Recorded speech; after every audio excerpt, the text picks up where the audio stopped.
Namaskar students, how are you? I hope you all are well and safe at your home.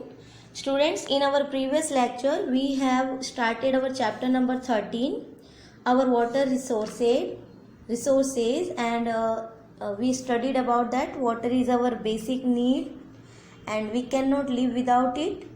Plants and animals also need water as they too cannot live and grow without water, and our country is a agricultural country and we depend upon water. And you also learned that we have very limited fresh water resource. Our earth is covered with 70% water in the form of sea and oceans, but those waters these waters are salty, and which water we use to drink or for other purpose are very limited and known as the fresh water. And the sources of fresh water are limited, and the main sources of fresh water are rain, rivers, wells and tube wells, and fourth is the glaciers and ice sheets. And you also learnt about the rain and then river, and rivers are of two types, perennial rivers. So what are the perennial rivers? You learned that perennial rivers are those rivers which flow throughout the year as they originate from the glaciers. क्यों? क्योंकि उन rivers को पानी कहाँ से मिलता है? Glacier से मिलता है. जो हमारे माउंटेन है, आइस के माउंटेन है, जब वो धीरे धीरे मेल्ट होते हैं तो उनसे जो वाटर निकलता है उससे कुछ रिवर्स ऑरिजिनेट होती हैं और उन रिवर्स को हम पेरेनियल रिवर्स कहते हैं. लाइक गंगा रिवर, इसके अंदर धीरे धीरे कंटिन्यू स्नो मेल्ट होने की वजह से पूरे साल पानी रहता है. Okay, and the second types of river is seasonal rivers. और सीजनल रिवर्स किसे कहते हैं? Seasonal rivers are those that have water in them mainly in the rainy season. ऐसे रिवर्स जिनके अंदर मेनली रेनी सीजन में ही पानी आता हो उसे हम सीजनल रिवर्स कहते हैं. क्योंकि रेनी सीजन कब आता है? एक सीजन है जो कि फोर मंथ का सीजन है, तो पर्टिकुलर उस सीजन में ही उन रिवर्स में पानी आता है.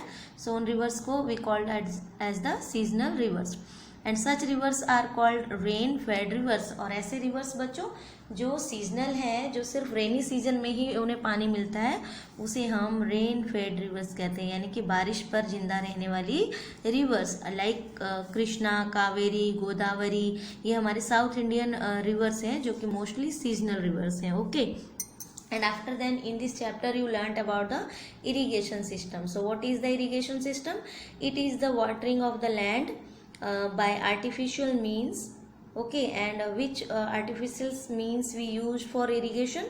Like canals. So what is the canal? Canals are channels that are dug on the earth surface and water is carried through these to the area where it is required. तो canal क्या है बच्चों? देखो, जो main river है, suppose ये हमारी main river है और इसके अंदर से इसका पानी जब हम निकाल कर किसी आर्टिफिशियल मीन की थ्रू लेकर आते हैं तो इसे हम कैनल कहते हैं. और यहाँ से ये पानी जो हमारे फील्ड हैं उनके आसपास लेकर आया जाता है जिससे कि इन फील्ड्स में पानी प्रोवाइड हो सके और यहाँ पर रहने वाले लोगों को भी अदर पर्पस के लिए पानी प्रोवाइड हो.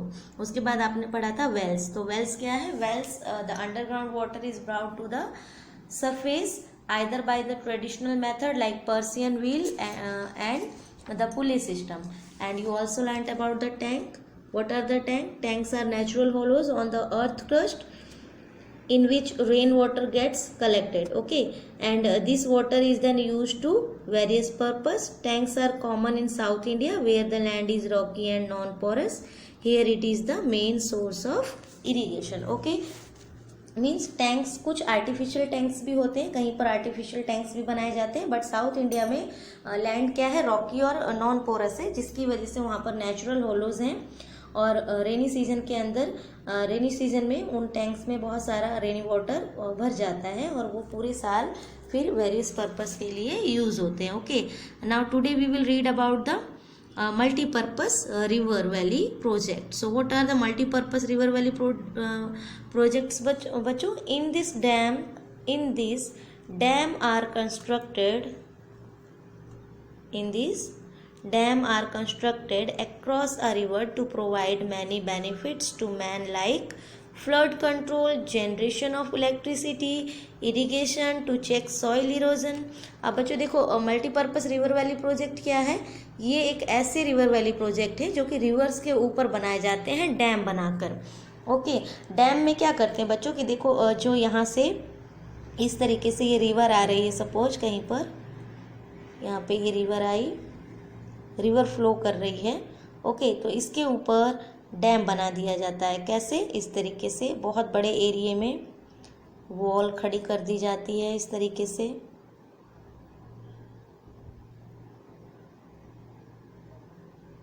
इस तरीके से वॉल खड़ा करके पानी को कलेक्ट किया जाता है। ओके, और यहाँ पर इनके गेट बना दिए जाते हैं। यहाँ भी गेट होता है जिसके थ्रू ये रिवर वाटर यहाँ पर अंदर पहुँच पाते हैं। तो ये जो बाहर से रिवर आ रही है, इस रिवर के ऊपर ये डैम कंस्ट्रक्ट कर दिया गया। अब जब ये रिवर इधर से स्टार्ट हुई तो यहाँ से ये पानी इसके अंदर एंटर करेगा और इसके अंदर भरता रहेगा, और फिर क्या होता है, ये वाटर इस डैम के अंदर कलेक्ट होता रहता है। ओके, लेकिन जब कभी बहुत ज़्यादा बारिश आती है या तो क्या करते हैं कि ये जो डैम के गेट होते हैं इन्हें ओपन कर दिया जाता है ताकि एक्स्ट्रा पानी बाहर निकल जाए। अगर ऐसा नहीं करेंगे तो ये वाटर जो है इसमें बहुत सारा कलेक्ट होता जाएगा और डैम ओवरफ्लो हो जाएगा और टूट भी सकती है। डैम की ये वॉल टूट जाएगी जिससे कि इतना सारा पानी जो इसके अंदर कलेक्ट है वो कहीं बाहर निकल गया तो उस एरिया में फ्लड आ जाएगा। लेकिन ये डैम्स जो है most of multipurpose benefits provide करती हैं। क्या कि जिस एरिया में रिवर के ऊपर डैम बनाया जाता है वो डैम उस एरिया के साथ साथ अपने नेबरिंग एरियाज़ को भी बेनिफिट प्रोवाइड करवाती हैं। क्या कि जब बारिश नहीं होती तो इन डैम से धीरे धीरे पानी, ये यहाँ से एक तरफ से रिवर आ रही है तो दूसरी तरफ रिवर निकलेगी भी, तो ये दूसरी तरफ रिवर का रास्ता है। तो जब इसमें बारिश में पानी नहीं होता तो ये डैम का पानी थोड़ा थोड़ा इधर छोड़ा जाता है और इस वाले एरिया में वो पानी जाकर फिर इरिगेशन के लिए और दूसरे पर्पस के लिए यूज़ होता है। तो जो रिवर वैली प्रोजेक्ट है इसमें जो डैम का वाटर होता है बच्चों, यहाँ पर इलेक्ट्रिसिटी जनरेट भी की जाती है इस वाटर से। जब आप हायर स्टैंडर्ड में जाओगे तब पढ़ोगे कि किस तरीके से वाटर से हाइड्रो इलेक्ट्रिसिटी प्रोवाइड की जाती है, प्रोड्यूस की जाती है। ओके, एंड मल्टीपर्पज़ प्रोजेक्ट और क्या करते हैं, सॉइल इरोजन भी करते हैं और फ्लड को भी कंट्रोल करते हैं। फ्लड को कंट्रोल कैसे करते हैं, जो रिवर का पानी है अगर डैम के अंदर कलेक्ट नहीं होगा तो ये सारा पानी इस तरफ बाहर निकलता रहेगा और जो इस तरफ वाला एरिया है, यहाँ वाला एरिया, वहाँ पर बहुत ज़्यादा पानी होगा तो जो एक्स्ट्रा पानी होता है वो हमारे डैम में कलेक्ट होता चला जाता है और दूसरी तरफ पानी ज़्यादा नहीं निकलता और वो एरिया फ्लड से बच जाता है। ओके, और इससे इलेक्ट्रिसिटी जनरेट की जाती है, ये मैंने आपको बताया, और साथ ही साथ इरिगेशन के लिए भी पानी मिल जाता है पूरे साल। अदर पर्पस के लिए like drinking and for industrial purpose, इन सब चीज़ों के लिए भी हमें डैम से पानी मिलता है। और डैम हमारे सॉइल इरोजन का भी काम करती है। कैसे कि जब ये यहाँ से रिवर्स आती हैं तो अपने साथ बहुत सारी सॉइल लेकर आती है। तो ये जो डैम का एरिया होता है बहुत बड़ा एरिया होता है और क्योंकि धीरे धीरे पानी सारा इसमें कलेक्ट होता है तो सॉइल भी यहाँ पर कलेक्ट रहती है और जब यहाँ से धीरे धीरे पानी छोड़ा जाता है तो वाटर के साथ वो सॉइल इस एरिया में आ जाती है और यहाँ के किनारों पर डिपॉजिट होती चली जाती है। तो इस तरीके से जो हमारे मल्टीपर्पज़ रिवर वैली प्रोजेक्ट हैं वो क्या है, डैम है जो कि बहुत सारे बेनिफिट्स प्रोवाइड करती है। And Pandit Nehru called these projects the temple of modern India. Pandit Nehru ने इस प्रोजेक्ट को क्या कहा है, the temple of modern India. Means कि जिस तरीके से हमारे लिए टेम्पल इम्पॉर्टेंट है, हम टेम्पल में जाते हैं, वर्शिप करते हैं और फिर गॉड से विशेज़ मांगते हैं और वो हमारी बहुत सारी विशेज़ को पूरा करती है, उसी तरीके से ये मल्टीपर्पज़ रिवर्स हमारे बहुत सारे विशेज़ को, हमारे बहुत सारे पर्पस को पूरा करती है। तो ये जो रिवर्स हैं, रिवर्स वैली प्रोजेक्ट हैं, ये हमारे लिए एक मॉडर्न टेम्पल है, ठीक है ना, जहाँ से हमारे लिए बहुत सारी बेनिफिशियल चीज़ें हमें मिल पाती हैं। Okay student, so understood about you can I hope you are able to understand the multi-purpose river valley projects. Now we will read about the some important river valley project of India. Okay, So here are the some important river valley project of India. सबसे पहले बच्चों देखो यहाँ file fact, the Indira Gandhi canal, जिसे Rajasthan canal भी कहा जाता था, is the longest irrigation canal in the world. दुनिया की सबसे लॉन्गेस्ट इरिगेशन कैनाल है। अब बच्चों देखो ये एग्जाम्पल है किस चीज़ का, जो आपने ह्यूमन रिसोर्स वाले चैप्टर में पढ़ा था कि जिस एरिया में पॉपुलेशन कम है वहाँ गवर्नमेंट फैसिलिटी प्रोवाइड करके पॉपुलेशन को उस तरफ रहने के लिए जो है उन्हें फैसिलिटी प्रोवाइड कर रही है, ताकि लोग वहाँ आकर उस जगह पर आकर रहें। और पॉपुलेशन ज़्यादा कहाँ होती है, जहाँ पर फैसिलिटीज़ होती है। तो जो हमारा अनइवन पॉपुलेशन है हमारी कंट्री के अंदर, कि एक एरिया तो बहुत ही डेंसली पॉपुलेटेड है और दूसरा एरिया बिल्कुल खाली है, तो उस डिफरेंस को कम करने के लिए गवर्नमेंट ने ऐसे एरियाज़ में जहाँ पर हमारे रिसोर्स यूज़ नहीं हो पा रहे हैं, चाहे वो एरिया ड्राई है या माउंटेनियस है, उसकी वजह से तो फैसिलिटी प्रोवाइड की है। तो वैसे ही जो इंदिरा गांधी कैनाल है, it is a right example for you कि राजस्थान जो है हमारा ड्राई एरिया है, जिसकी वजह से वहाँ पर लाइफ बहुत डिफ़िकल्ट है, लेकिन इंदिरा गांधी कैनाल बनाकर गवर्नमेंट ने वहाँ की ड्राइनेस को कम करने की कोशिश की है। मीन्स वहाँ पर जो वाटर रिसोर्स है उसे प्रोवाइड करने की कोशिश की है, जिससे कि लोग वहाँ रह पाएँ। वहाँ पर बहुत सारी इंडस्ट्रीज़ बनाई गई हैं, और यही कारण है कि हम राजस्थान को, जो कि ड्राई है और हॉट एरिया है, फिर भी उसे हम थिनली पॉपुलेटेड नहीं कहते, क्योंकि गवर्नमेंट ने वहाँ फैसिलिटी प्रोवाइड करके पॉपुलेशन को वहाँ रहने के लिए अट्रैक्ट किया है और पॉपुलेशन वहाँ रहने लगी है, जिसकी वजह से राजस्थान के कुछ एरियाज़ लाइक जयपुर, जैसलमेर, ये सारे बहुत सारे एरियाज ऐसे हैं जो कि बहुत ही थिकली पॉपुलेटेड है, not thinly populated. Okay, so now the important multi-purpose river valley project of India. There are many projects. Some of the important projects are discussed as under. So first of all Bhakra Nangal dam. अब बच्चों देखो Bhakra Nangal dam का diagram है ये देखो picture है, ये मैंने आपको सिखाया था। ये देखो वॉल बनी हुई है, यहाँ से इस तरफ भी वॉल दिखेंगी आपको। इस तरीके से बहुत दूर दूर तक इस रिवर के ऊपर वॉल बना दी जाती है डैम की, और ये इसके गेट ओपन है जहाँ से ये पानी निकल रहा है। ओके, तो इस तरीके से डैम होता है। और आप सबने भी डैम देखा होगा, हमारी मच्छू रिवर पे वैसे ही बहुत सारे डैम हैं। Okay, so now read this Bhakra Nangal dam.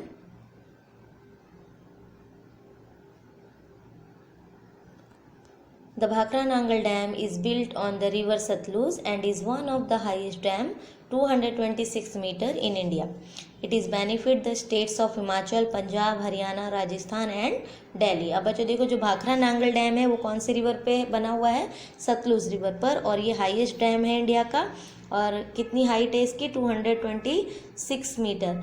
And जो ये बेनिफिट प्रोवाइड करती है, कौन कौन से स्टेट को प्रोवाइड करती है, Himachal, Punjab, Haryana, Rajasthan and Delhi, in 4 states को ये फैसिलिटी प्रोवाइड करती है। Now the Hirakud dam, it is built on the river Mahanadi and is the longest dam, और ये लॉन्गेस्ट डैम है हमारी। And it provides water for irrigation and electricity to Odisha. तो हीराकुड डैम कहाँ बना हुआ है, हीराकुड डैम महानदी रिवर पर बना हुआ है ओडिशा में, और ये ओडिशा को इरिगेशन की और इलेक्ट्रिसिटी की फैसिलिटी प्रोवाइड करवाती है। Now the next is Naga Arjun Sagar dam. It is built on the river Krishna in Andhra Pradesh. Okay, और ये आंध्र प्रदेश में इलेक्ट्रिसिटी, इरिगेशन और अदर पर्पस के लिए वाटर प्रोवाइड करती है। Now the next is Tungabhadra dam. Next is Tungabhadra dam. Here is Tungabhadra dam. It is built on the river Tungabhadra. और Tungabhadra dam कहाँ पर बनी हुई है बच्चों, रिवर तुंगभद्रा पर बनी हुई है, जो कि क्या है, कृष्णा रिवर की ट्रिब्यूटरी है। ट्रिब्यूटरी रिवर किसे कहते हैं, हमें एक ऐसी रिवर जो ये मेन रिवर कहीं फ्लो कर रही है, इस रिवर में आकर इसके वाटर वॉल्यूम को बढ़ा देती है, इसके साथ मिल जाती है, उसे हम ट्रिब्यूटरी रिवर कहते हैं। तो जो रिवर तुंगभद्रा है वो कृष्णा रिवर की ट्रिब्यूटरी है। It benefit the state of Karnataka, और ये डैम, इस रिवर पर जो डैम है वो कर्नाटका को बेनिफिट प्रोवाइड करता है। Okay, now the next is Sardar Sarovar dam. Now Sardar Sarovar Dam, it is built on the river Narmada. It generates electricity for Gujarat and Madhya Pradesh. अब जो हमारी नर्मदा रिवर है बच्चों, उसके ऊपर जो हमारा सरदार सरोवर डैम है वो जो मध्य प्रदेश और गुजरात की इलेक्ट्रिसिटी, इरिगेशन और अदर पर्पस के लिए जो वाटर यूज होता है वो प्रोवाइड करती है। Okay, now the conservation of water. Conservation of water, we have been careless about our water. Conservation means बच्चों कि हमें वाटर को क्यों बचाना चाहिए, प्रोटेक्ट करके रखना चाहिए। We have been careless about our water resources, हम अपने वाटर रिसोर्सेज के बारे में केयरलेस हो चुके हैं, हम उनकी चिंता नहीं करते, उनकी परवाह नहीं करते। Nature has given us enough and now it depends upon us how we use it. अब बच्चों देखो, नेचर ने तो हमें जो भी वाटर प्रोवाइड किया वो इनफ प्रोवाइड किया, हमारे ज़रूरत के हिसाब से प्रोवाइड किया। अब ये हम पर डिपेंड करता है कि हम उसे किस तरीके से यूज़ करते हैं। But in nowadays we are very careless about our water resource, हम उन्हें गंदा कर रहे हैं, पॉल्यूट कर रहे हैं और उनकी बिल्कुल भी फिक्र नहीं करते, उन्हें वेस्ट करते हैं। तो we should not waste our we should not waste water, pollute our rivers by throwing garbage and industrial waste in it।